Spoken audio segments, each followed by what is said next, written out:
Hello, Loveland. I'm Mike Meldon, and this is your Loveland Weekly Podcast, brought to you by Gina Dubell-Smith, eXp Realty, and Stone Pillar Farm.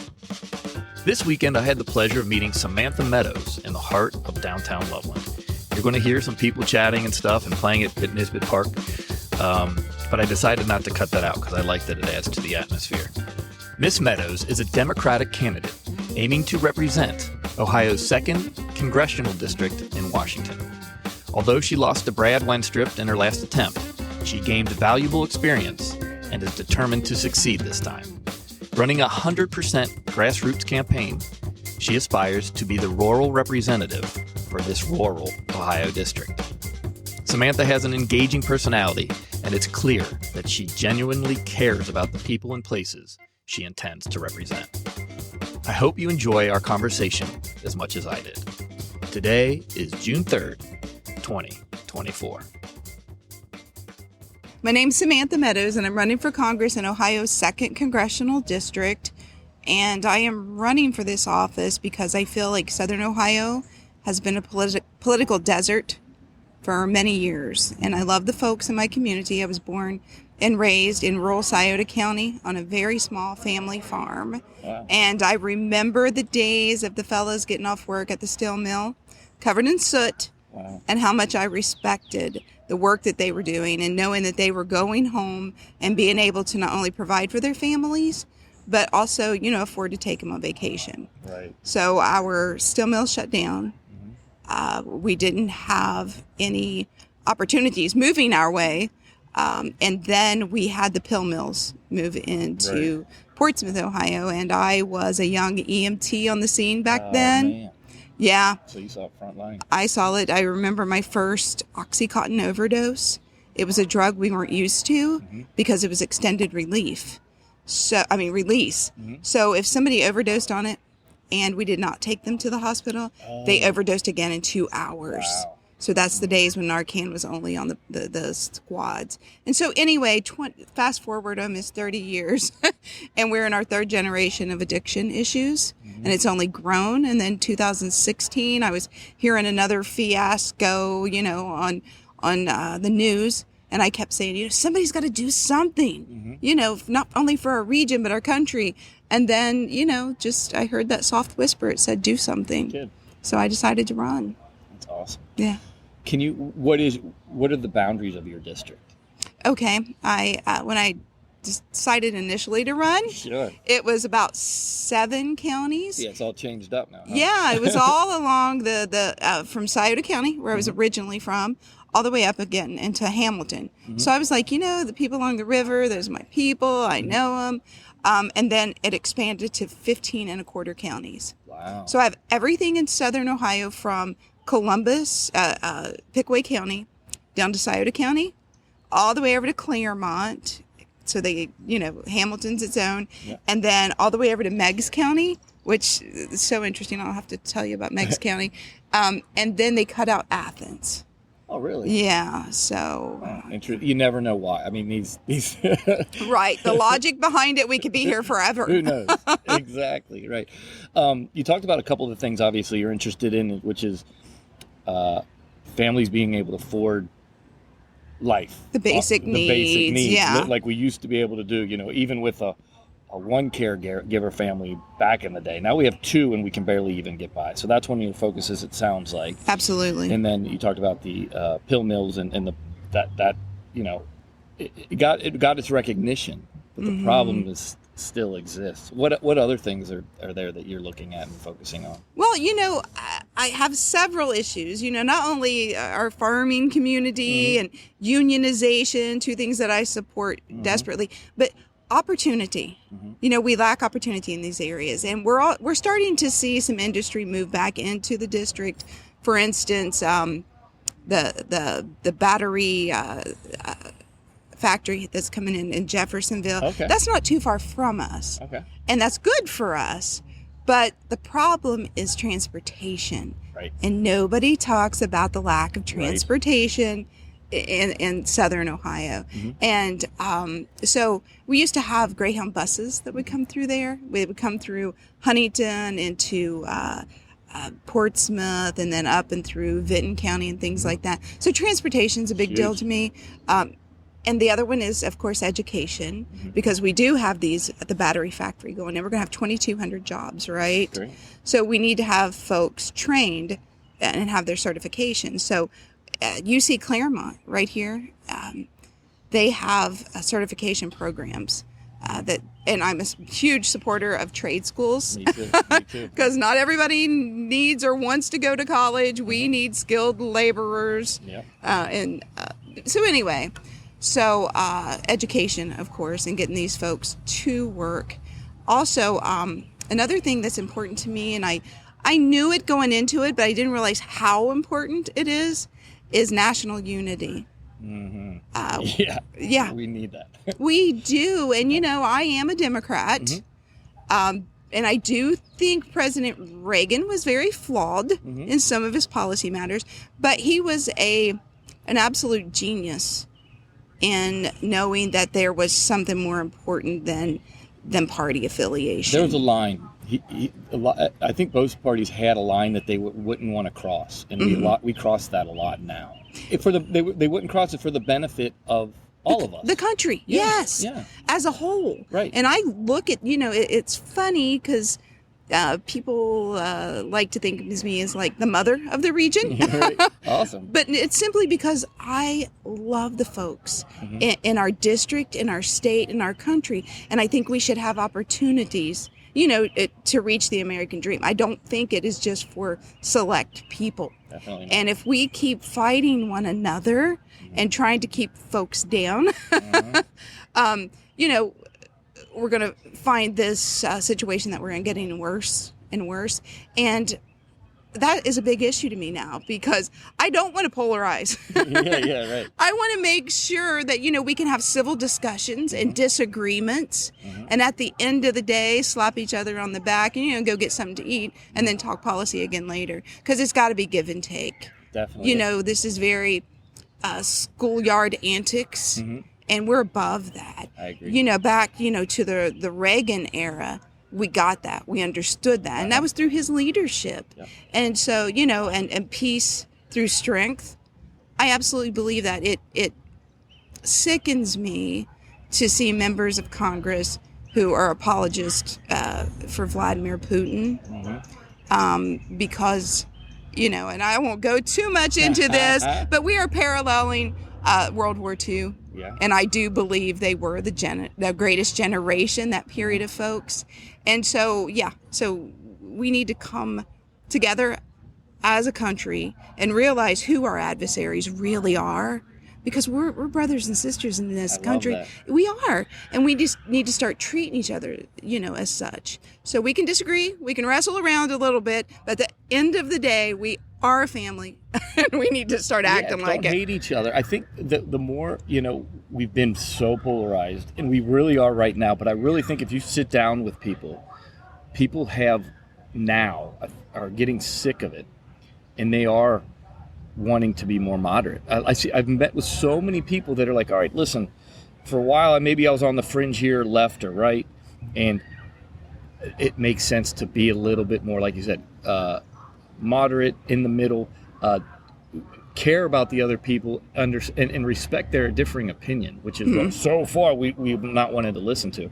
So I think I think what you're saying is very important, especially for the population in the area you're in. Oh, for sure. And, the last election, it was 3-1 Republican voters.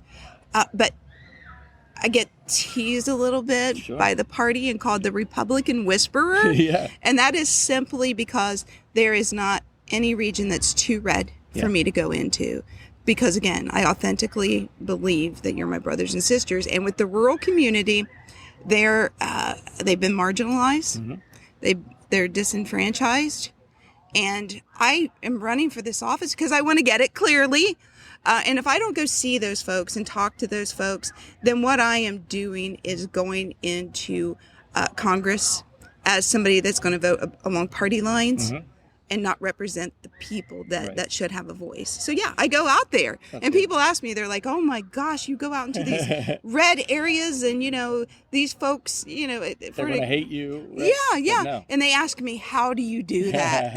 Like it's some difficult thing. I extend my hand and I said, it always starts with a handshake. And I will tell you this, I've went in, I've had the arms crossed and the scowl in their faces. And by the time I leave, they walk me into my car and talk to me for 2 hours. You show them respect. Yeah. And That's what it's really all about. Yeah. And I care about them. Right. You care about them and they know that it's real. Authentic. Yeah. Authentic. Yeah. And that's the difference. at the end of the day, we have shared values and experiences. And, one thing that I talk to people about is party ideology doesn't mean there should be collective hate. Right. On each side. So it's successful. Yeah, good. I just need to grow that Right. and expand it across 8,000 square miles. Wow. 18.7% of the state. Jeez. So I put a lot of miles on the car. I bet you do. Well, so let's learn about you a little bit. So outside of politics, who are you? What are you all about? Well, I was a former advanced EMT in the state of Ohio. Okay. That's how I gained my experience, Awesome. with the pill mills. And I think that's where I found, I've always been empathetic with people, but I found humanity to be fascinating, how grim situations can be, and to know that, folks might need your help as far as like coding them and saving their lives. And then others just need your support. So anyway, I was advanced EMT. My family had a small antique shop down in Portsmouth. Cool. Nice. And I have volunteered as an end-of-life caregiver. Oh, wow. No, I'm sorry, not caregiver, companion. Okay. I didn't do any of the hard work that those folks do. Great. So basically, we saw a need. My mother's retired. And, this goes back to Medicare. And this goes back to our healthcare system being broken in ways. So our neighbor is a hospice physician.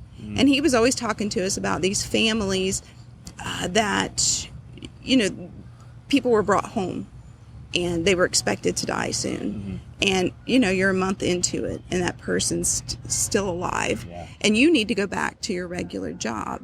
So you're caught in between that period of, doing what you're wanting to do and at the same time doing what you have to do with work. Okay. So it gets exhausting for people. And so we decided, hey, these people need a break. We'll go in for a couple hours and sit with their family Wow. so they can go out and have dinner, Yeah. or a date night with one another. And so that's something me and my mom have done as volunteers, and, not through any specific organization, just being good people. That's so cool. And I also worked as a membership manager for the Girl Scouts of Ohio's Heartland. Okay. And I have a bachelor's degree, a bachelor's of arts in human services. Where from? Ohio Christian University. I won't even tell you where I've gone to school. I started at Shawnee State, Okay. straight out of the EMT program, and I did half my time there, and then finished at Ohio Christian University. But I had a little in between there that we won't go into. That's okay, right? Yeah. So, and that's another thing that the region, we, again, shared values, experiences, and family is important, and community is important to us. And, God, I talk with people every day that, ask me about the tough issues about abortion and have a lot of reasons why they don't support that. Sure. And it sometimes it's difficult for them to wrap their heads around a girl that graduated from Bible college. Yeah, right. And how you make peace with that. Sure. And so I've got good stories about that, but I won't bore you to death with it. No. But again, we find ways to agree to disagree. Yeah. And if we can... And that's allowed. That's what people have to... We're never all going to agree on something. So to be at peace with that is what we all have to kind of learn and grow together with. So let's say, to wrap it up, what do you want people to know about you? What do you need people to do to help you be successful in your campaign? Well, money is always a factor, right? And I ran in 22 and Winstrip got me on that one. Funny story too, when I conceded to Brad, who was an absolute gentleman to me. I just want to make sure that, I give cred where it's due. Good. So I called to concede to him and I said, Brad, I want to thank you for, a good race and being kind and, all those things. But I said, great job. You beat me by that narrow margin of 3-1, so we had a good laugh about that. Hello, Loveland. It's Emily Barlow, your local publisher of Loveland Lifestyle Magazine. It's a great time of year. So many amazing things are happening in Loveland. It's warm, it's sunny, and there's really no better place to be. And we at Loveland Lifestyle love covering all of the happenings. In addition to any new businesses opening, awesome new ventures that people are focusing on.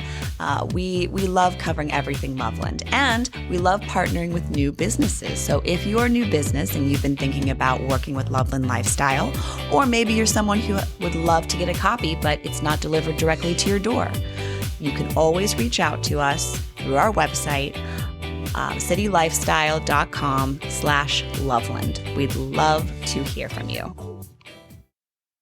My website is votemeadows.com. Okay. You can reach me there. I'm very accessible. I like it when folks reach out and want to send me issues that are concerning them. They get fielded by my team, right, but I like to look at those things Good. and follow up on them. You can also go to Act Blue.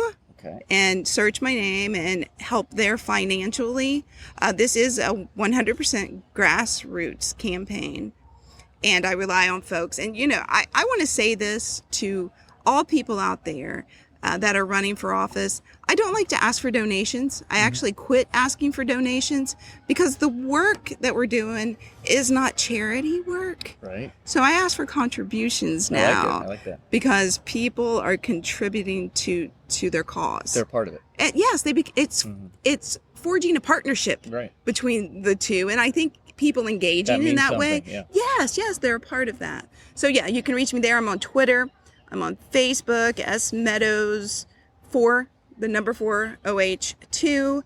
And, I just hope that what people take from this interview and when they meet me is I am excited about politics. I don't look at it as doom and gloom. Yeah. I look at it as an opportunity to serve folks. And not only for the time I'll have in office, but, I believe in servant leadership, which means that we bring people up behind us to be able to fill our positions. Right. And I would like to bring back, again, empathy and compassion into politics and have folks looking at their neighbors not as a threat, but as somebody that they could help and vice versa. Right. Again, I won't go too down home on you because that's where I'm from. Yeah. But, when somebody was sick, we took food. When somebody died, we took food.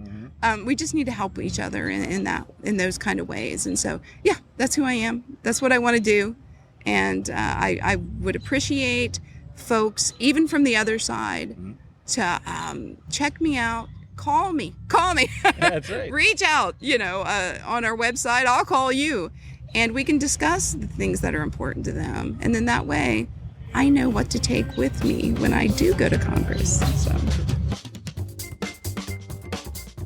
Looking ahead in Loveland, there's a native planting volunteer opportunity at Phillips Park.